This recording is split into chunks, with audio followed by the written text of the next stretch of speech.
Hello à tous! Aujourd'hui, j'avais envie de traiter un épisode qu'on me soumet depuis des années, donc il était temps que je m'attelle au sujet. On va parler de l'héritage. Ça fait des années que les gens viennent me voir avec cette question qui revient beaucoup plus souvent qu'on imagine. Qu'est-ce que je fais avec de l'argent que j'ai reçu en héritage? Voilà, c'est la réponse à laquelle je vais tenter de répondre aujourd'hui. Pourquoi est-ce que c'est une question problématique? Pourquoi est-ce qu'elle soulève autant à la fois d'émotions et d'interrogations de la part des gens qui ont ou qui s'apprêtent à recevoir un héritage? On va parler un peu de tout ça aujourd'hui. Mais avant ça, quelques chiffres pour remettre la question dans un contexte. 60% du patrimoine des Français provient de l'héritage. J'ai appris ce chiffre il n'y a pas longtemps et je me suis dit waouh! Dans la mesure où on se doute qu'il y a pas mal de personnes qui n'héritent pas ou héritent très peu, c'est quand même un chiffre qui est assez hallucinant et qui illustre une vision que j'ai de la société française, que j'ai déjà partagée dans un épisode, l'épisode 148, que j'avais intitulé « La mobilité sociale n'existe plus ». Je crois que tout est dans le titre. Aujourd'hui, si on part du principe que 60% du patrimoine des Français provient d'un héritage. Qu'est-ce que ça veut dire? C'est que il est très difficile pour quiconque n'hérite pas de s'élever socialement, de s'enrichir, de changer de milieu social, de développer son patrimoine. Et donc ça, c'est une problématique. C'est pas forcément là-dessus que je vais m'attarder aujourd'hui, puisque j'en avais fait un épisode, si ça vous intéresse, donc c'est le numéro 148. Mais en tout cas, ça illustre à quel point c'est une problématique qui est importante, qui est centrale dans la vie des Français. Un peu d'autres chiffres pour mettre aussi la question de l'héritage dans son contexte. Le montant moyen dont les Français héritent est de 67 000 €, qui est peu ou prou la même chose que le montant médian de l'héritage, qui est lui de 70 000 €. Médian, ça veut dire qu'il y a 50% des Français qui héritent de moins et 50% des Français qui héritent de plus. Pour 87% des Français, donc l'immense majorité, quasiment 9 Français sur 10, les montants hérités sont inférieurs à 100 000 €, donc inférieurs à 6 chiffres. Donc on a un petit peu plus de 10% de la population qui va hériter de sommes à 6 chiffres, et donc la moyenne pour ces 13% restants est de 325 000 € d'argent reçu en héritage. Et donc tout ça inclut la totalité du patrimoine reçu, qui soit reçu, que ce qu'on parle de patrimoine financier, de patrimoine immobilier, de patrimoine professionnel, parce qu'on peut aussi hériter d'entreprises ou de titres, etc. Donc tout ce qui est inclus et valorisé dans un héritage rentre dans ce calcul-là. Donc moi, ce que c'est pas mon pari, mais parce que depuis 5 ans et quelques, je vous connais bien maintenant, vous qui écoutez le podcast, je sais que l'essentiel d'entre vous faites partie de ces 13% de la population qui effectivement allaient hériter ou ont déjà hérité de sommes à 6 chiffres.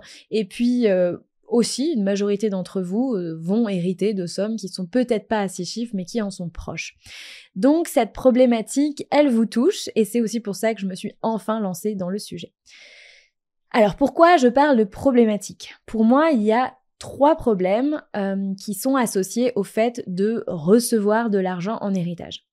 Le premier problème, c'est ce que j'appellerais le poids émotionnel de l'argent reçu en héritage, et qui est intrinsèquement lié à la relation qu'on a eue avec le défunt. L'argent d'un héritage, c'est pas n'importe quel argent.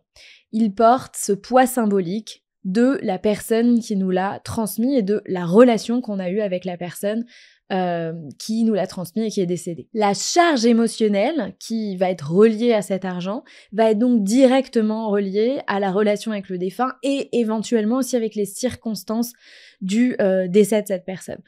On va schématiser un petit peu. Soit vous aviez une relation essentiellement positive avec le défunt, et donc dans ces cas-là, cet argent, il va avoir une charge émotionnelle de tristesse, de responsabilité, voire même de culpabilité. Donc la tristesse, c'est bah oui, moi je préférais avoir rien du tout et que cette personne soit encore là à mes côtés. Donc il y a une forme de rejet, mais non, moi je veux pas, si je pouvais rendre cet argent, etc. Il peut y avoir aussi une forme de responsabilité, donc je dois être à la hauteur de cet argent, à la hauteur de la personne qui me l'a transmis, de sa vie, de son vécu, de ce qu'elle a construit, de ce qu'elle a accumulé pour que je puisse hériter de ça. Et donc ça, c'est un poids. Cette responsabilité peut être un poids. Et puis, on peut aller jusqu'à la culpabilité. Mais j'ai tout cet argent parce que cette personne que j'aimais tellement est morte. Je n'ai absolument pas mérité cet argent. Et donc, il peut y avoir aussi un certain poids de la culpabilité de recevoir cette somme-là qui vient quelque sorte, pas annihiler, mais qui vient confirmer en tout cas le décès, le fait que cette personne n'est plus là et qu'elle laisse un souvenir ou quelque chose de béant, une blessure chez la personne qui avait une relation positive avec le défunt. À l'inverse, si la relation avec le défunt était plutôt plus compliquée, voire même conflictuelle, voire même traumatique, là, cet argent va représenter cette complexité, cette ambiguïté, voire éventuellement ce traumatisme pour les cas les plus extrêmes. On peut avoir le sentiment qu'il y a une forme de gâchis de la relation, que la personne n'a pas donné à la hauteur de ce que vous attendiez de son vécu et que là vous recevez de l'argent, c'est pas du tout ce dont vous attendiez de cette personne. Donc, il peut y avoir ce sentiment de gâchis, de regret, il peut y avoir cette idée que vous ne voulez rien de cette personne parce que au-delà des liens entre les vivants et les morts, mais il y a cette idée que maintenant vous êtes un peu comme redevable de ce que la personne vous a donné, en tout cas légué, et donc vous voulez pas garder ce lien de ah bah oui, bah donc après tout ce qu'elle m'a fait, ou en tout cas selon votre point de vue à vous, après tout ce que cette personne m'a fait, elle me donne ça et ça peut avoir des sentiments extrêmement contrastés. Quoi qu'il en soit, que la relation ait été positive ou non, c'est très difficile de voir cet argent comme un cadeau. Et il n'y a que le temps qui peut nous aider à voir cet argent comme un cadeau et éventuellement aussi à nous l'approprier comme étant le nôtre, mais évidemment, on va en reparler. Donc ça, c'est la première difficulté à laquelle les gens font face quand ils reçoivent un héritage. Et donc, ça va énormément influencer ce qu'on va faire de cet argent. Si on se sent pas à la hauteur, si on a envie d'être à la hauteur justement de l'événement, d'honorer quelqu'un ou quelque chose avec cet argent, mais il y a cette symbolique qui n'est pas du tout neutre dans la décision de qu'est-ce que je vais faire de cet argent. Ensuite, la deuxième problématique de l'argent reçu en héritage, c'est la question du mérite. C'est quoi la définition du mérite, de mériter quelque chose ? Mériter quelque chose, c'est obtenir quelque chose en fonction d'actions, de qualités ou d'efforts qu'on aurait fait, qui viendraient justifier un résultat qui, du coup, légitime le fait qu'on en obtienne une récompense, une reconnaissance quelconque. Donc, il y a cette idée de récompense d'un effort qui est légitime, et ça, c'est donc quelque chose qu'on mérite. En soi, un héritage ne s'acquiert absolument pas par le mérite. Un héritage, c'est un don, un cadeau, en tout cas, c'est quelque chose qu'on reçoit parce que la loi dit que quand quelqu'un meurt, il transmet son patrimoine à ses héritiers selon des lois qui sont propres à chaque pays et qui peuvent évidemment varier, adapter avec des testaments, etc., etc. Donc, c'est plutôt une transmission légale qui vient de coutumes, évidemment, auxquelles les gens sont extrêmement attachés, mais il n'y a rien de méritant là-dedans. Il n'y a rien qui se mérite. L'argent qu'on reçoit en héritage, on ne le mérite pas. Alors, peut-être que la question du mérite va se poser pour la personne qui l'a accumulé et qui nous le transmet, donc le défunt. Mais effectivement, pour nous, on n'a besoin de rien faire de particulier, si ce n'est être en filiation directe ou indirecte avec le défunt pour recevoir cet argent. Mais rien dans nos actions, nos efforts, ne justifie d'obtenir une quelconque récompense par l'héritage. Sauf que dans notre inconscient collectif, l'argent, l'enrichissement n'est perçu positivement que s'il est mérité, voire même s'il est mérité avec beaucoup d'efforts. Autrement dit, si on travaille fort pour gagner de l'argent, ça c'est ok. Si on a pris éventuellement beaucoup de risques pour gagner de l'argent, ça c'est ok. Donc, mais l'argent n'est valorisé, n'est bon, au sens de la morale vraiment, n'est bon que si il est obtenu en contrepartie du travail, de l'effort, de la sueur ou d'une prise de risque. Et donc, dans le cas de l'héritage, il y a à la fois une forme de... En fait, il y a une schizophrénie. Il y a à la fois une forme de normalité. C'est normal d'hériter de ce que ses parents ou de ce que ses proches ont construit. Et en même temps, il y a cette idée totalement contradictoire que ce n'est pas mérité. Et ça, les deux idées viennent totalement en confrontation l'une de l'autre. Parce que c'est vrai qu'on ne mérite pas l'argent qu'on reçoit en héritage. Et là, on va même plus loin, c'est que cette histoire d'argent qui n'est pas mérité, c'est presque de l'injustice. Parce que quand on reçoit de l'argent qu'on n'a pas mérité, dans l'inconscient collectif, c'est forcément qu'on a manipulé, volé, arnaqué ou des choses de cet ordre-là pour obtenir cet argent. À part, évidemment, quand on a joué au loto, qui peut être une exception. Mais les gagnants au loto, ok, ils ont de la chance, mais c'est pas forcément des gens qui sont sacralisés ou qui sont bien vus particulièrement dans la société. Ils sont enviés. Ils sont enviés parce qu'ils ont gagné de l'argent en n'ayant rien fait, concrètement, en ayant eu de la chance. Mais on ne valorise pas un gagnant au loto comme on valorise un entrepreneur ou un commerçant ou un agriculteur qui obtient son argent en contrepartie d'un dur labeur. Et avant de changer cette perception qui est héritée de très très très longue date dans l'inconscient collectif et dans son inconscient personnel, je pense qu'on va ramer. Dans le catholicisme, on en a des traces dans la Bible. Dans la Bible, on voit les riches auront du mal à entrer au paradis. Donc déjà, il y a cette idée que on n'aime pas trop les riches dans le catholicisme, mais il y a cette idée que le travail est une forme de rédemption parce que du coup, la souffrance liée au labeur est une contrepartie qui fait qu'on mérite sa place au paradis. On retrouve aussi dans l'éthique protestante cette notion que le travail associé à la richesse est une forme de vertu. Je suis un bon travailleur, c'est quasiment normal que je puisse m'enrichir de ça.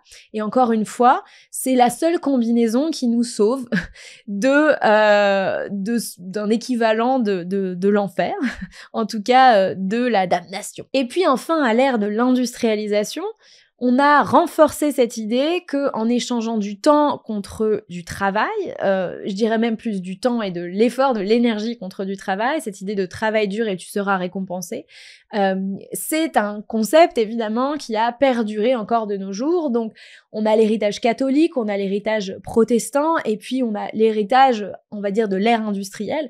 Et tout ça perdure énormément dans la société d'aujourd'hui, à tort ou à raison, mais vient en directe confrontation avec les sentiments personnels qu'on peut éprouver quand on reçoit un héritage qui de fait n'est pas mérité. En fait, l'héritage vient essentiellement récompenser les efforts de celui qui lègue son patrimoine, mais pose évidemment la question pour celui qui le reçoit de la légitimité de cette réception et du coup de l'association entre effort et récompense. La seule moyen de se sortir de cette idée, de cette incohérence, de ce piège, c'est enfin de reconnaître que l'argent et le mérite n'ont absolument rien à voir. C'est une construction de la société parce que c'est une idée de justice sociale que les hommes ont fabriquée.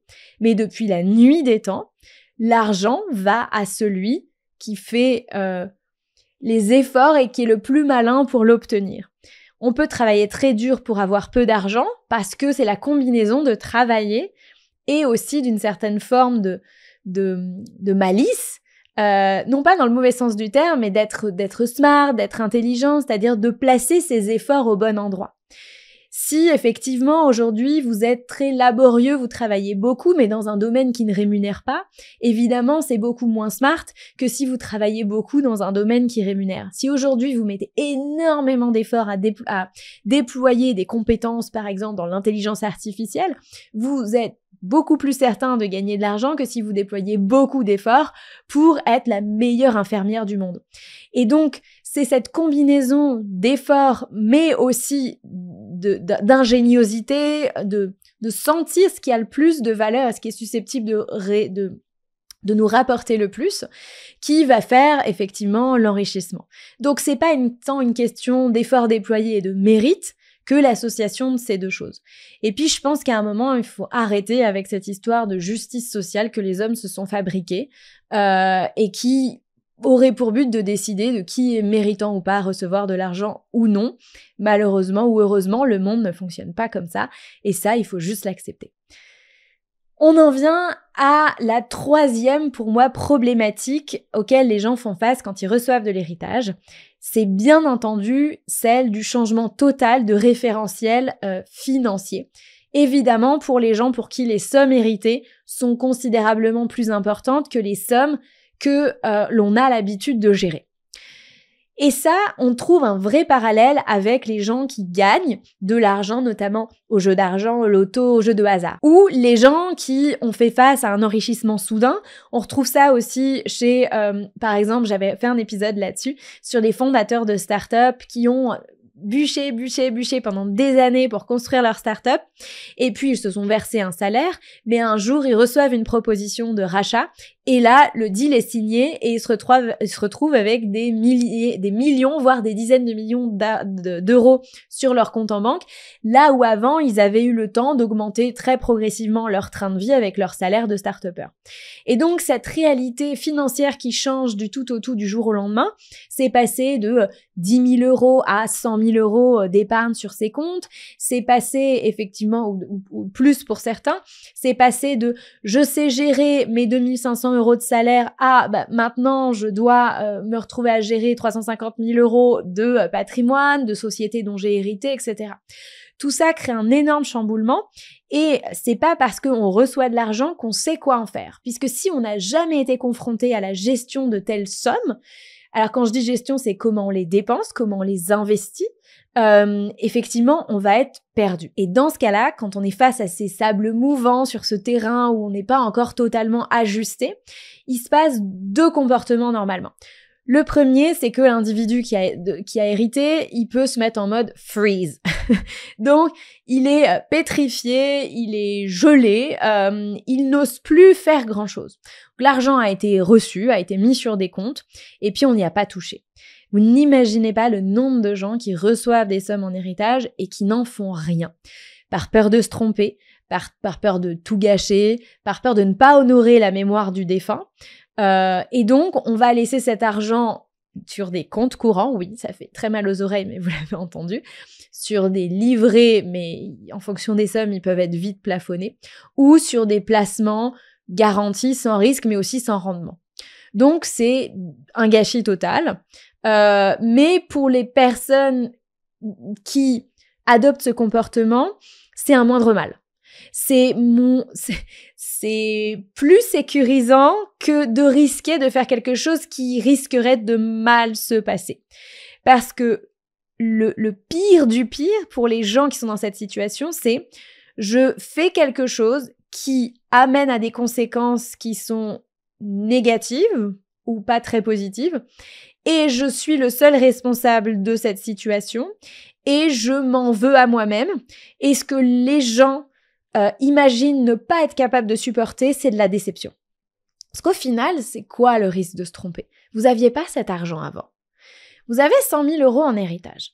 Vous le placez sur un support un petit peu plus attractif, vous faites un projet immobilier. Ok, ça se passe pas hyper bien. Peut-être vous avez 10 000 euros qui partent en fumée du fait que l'investissement que vous avez réalisé n'était pas le plus intéressant ou était peut-être un petit peu trop risqué ou la faute à pas de chance parce que malheureusement il y a aussi un petit peu de ça dans l'investissement. Ok, donc même dans le cas où l'investissement se passe pas bien et vous avez une moins-value, dans le cas que je prends 10%, 10 000 euros, c'est déjà pas mal. Sur la probabilité de tout perdre, sauf si vous êtes allé au casino avec vos 100 000 euros ou vous avez tout mis en crypto, mais la probabilité de tout perdre, elle est quand même très faible. Donc, vous avez perdu une partie de ces 10 000 euros. Ok, avant, vous les aviez pas, ces 100 000 euros. Donc, là, vous avez, entre guillemets, utilisé ces 10 000 euros pour apprendre quelque chose sur vous, pour faire évoluer votre peur du risque. Et en fait, c'est quoi le risque? C'est pas tant de perdre les 10 000 euros. Ça va absolument pas changer votre vie en réalité. Vous les aviez pas avant. Ça ne va pas changer votre vie.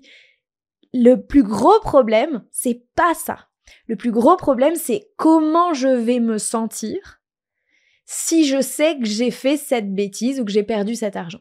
Donc le plus gros problème auquel les gens ne veulent pas se confronter, c'est l'image qu'ils peuvent avoir d'eux-mêmes. C'est cette idée qu'ils sont nuls, ce sont des losers, qu'ils savent pas gérer l'argent. Et ça, le problème, c'est que ça peut être une vraie entaille à la confiance qu'on a de soi. Et les gens sont pas prêts à prendre ce risque. Parce que le plus gros risque, c'est pas tant de perdre les 10 000 €. Ok, ça fait quoi de perdre ces 10 000 €? Oui, en fait, ça va absolument rien changer dans votre vie. Ce que ça va changer, par contre, c'est la vision que vous avez de vous-même. Et ça, par contre, ça peut coûter très cher. Donc, la question, c'est, est-ce que vous pouvez supporter ou faire évoluer la vision que vous avez de vous-même et être capable de vous dire, ok, ça arrive à tout le monde de perdre de l'argent, j'essaye de le répéter le plus souvent possible, mais pour en arriver là où je suis, j'ai investi beaucoup et j'ai aussi perdu beaucoup.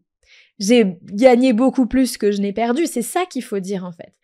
Un entrepreneur, un investisseur, quelqu'un qui s'enrichit dans la vie, c'est pas quelqu'un qui fait que gagner, c'est quelqu'un qui gagne plus souvent qu'il ne perd. Ou peut-être pas plus souvent, mais qui gagne plus qu'il ne perd. Et donc, la problématique, c'est pas de perdre. La problématique, c'est l'image que vous avez de vous-même quand vous allez perdre. Et c'est là qu'il faut changer l'histoire. Parce que il y a que vous qui puissiez décider que vous perdez ces 10 000 € et que c'est une catastrophe.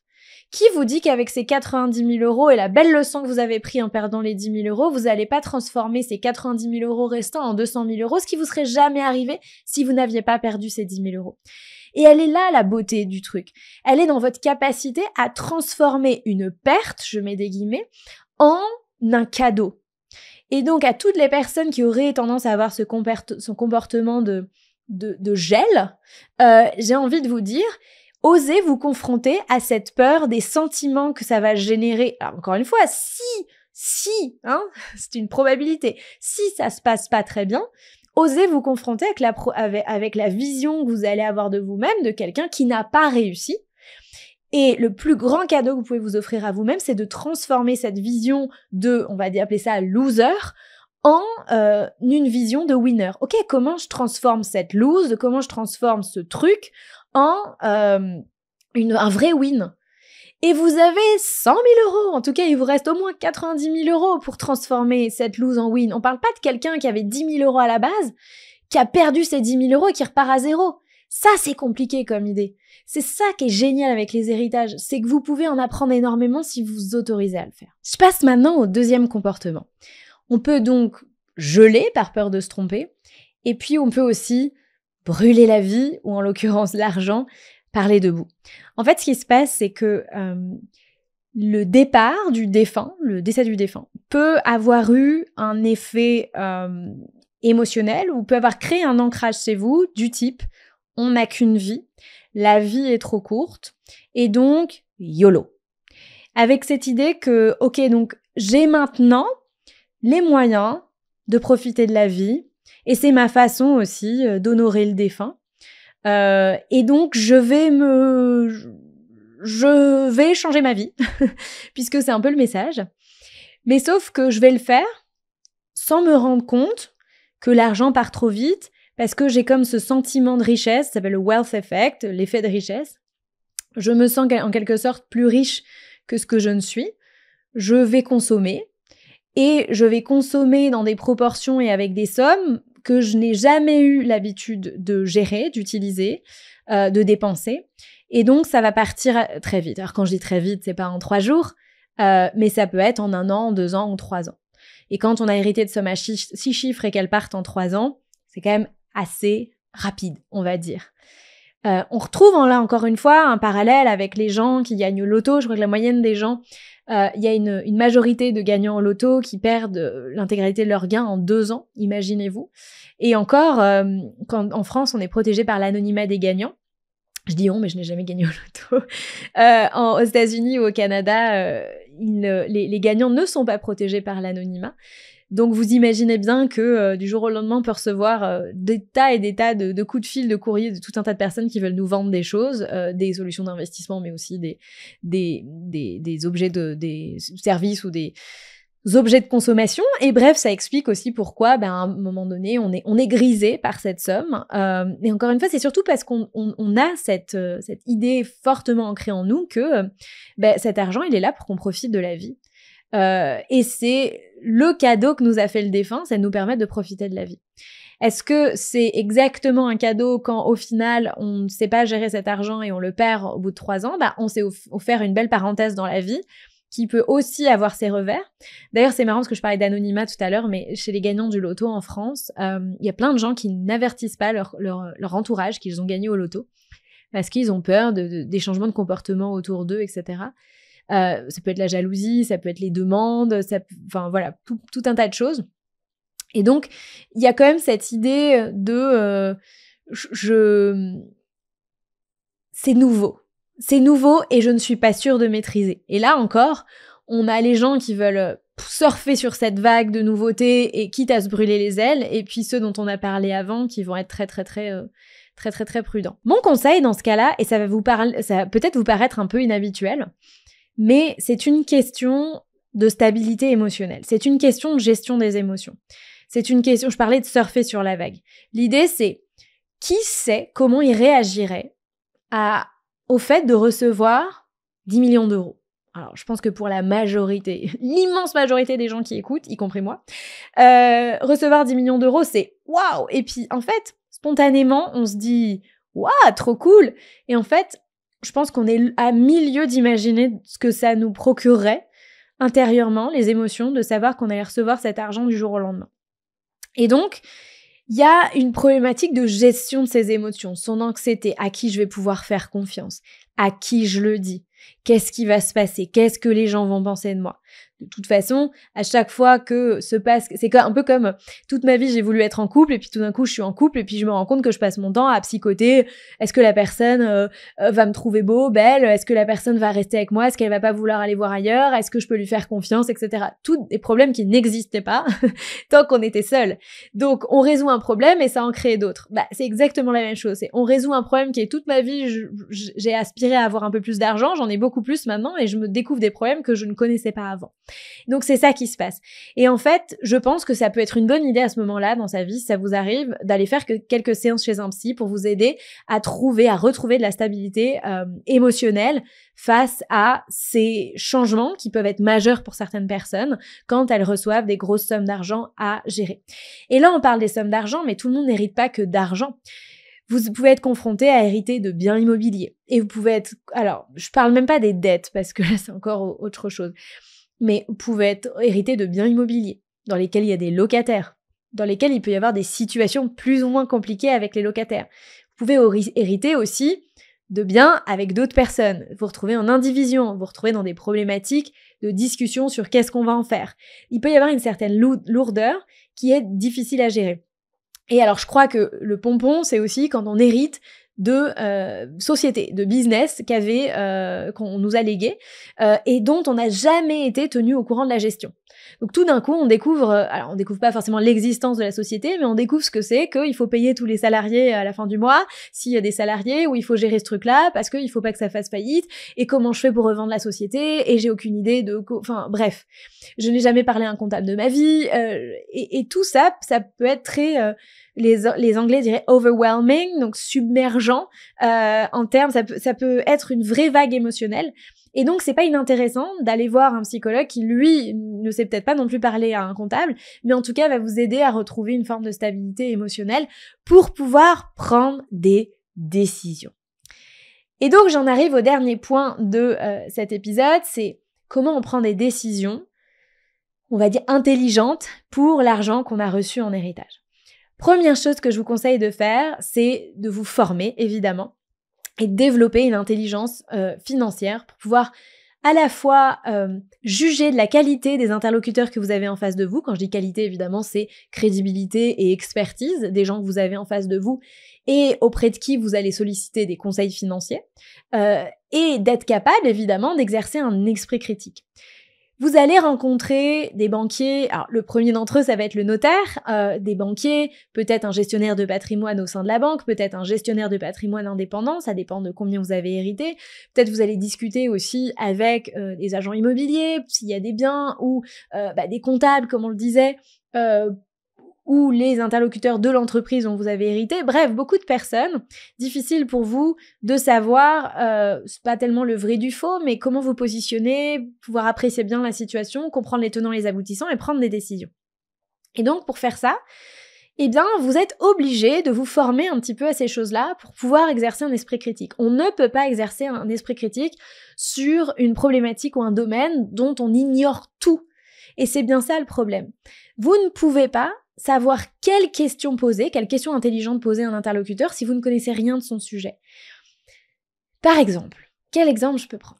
Imaginez vous avez un ami qui fait de la course à pied, qui s'enregistre, qui se filme en train de courir, qui vient vous voir et qui vous dit « Bon voilà, moi je pense que pour améliorer ma course, il faut que je fasse ça. Qu'est-ce que t'en penses ?»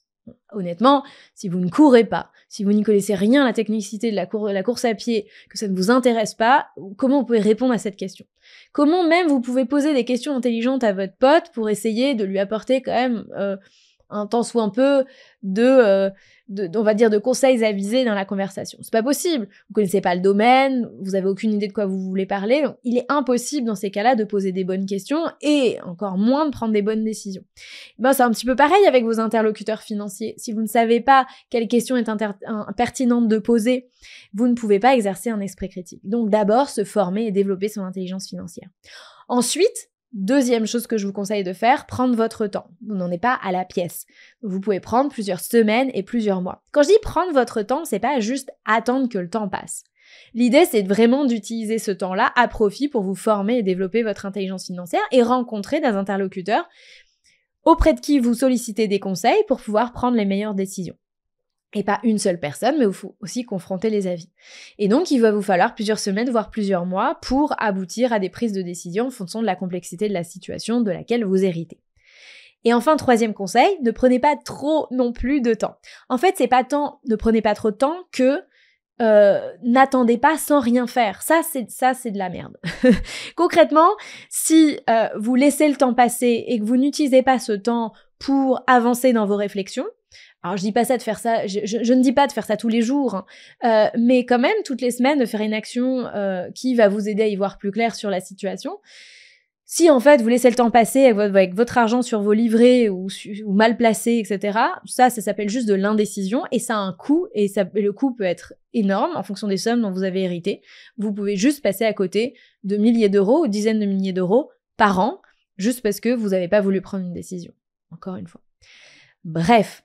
Et dernière chose que je voulais vous dire, des erreurs, vous allez en faire. Parce que plus on a d'argent, plus on fait d'erreurs avec son argent. C'est assez logique. L'idée, c'est quand même de faire des erreurs qui vous coûteront moins cher que, encore une fois, en vous formant et en trouvant les bons interlocuteurs.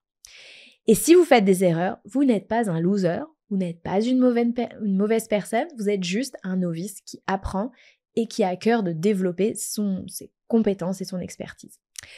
Voilà pour cet épisode, on se retrouve très bientôt pour un nouvel épisode. D'ici là, prenez soin de vous et de vos finances. Ciao, bye bye!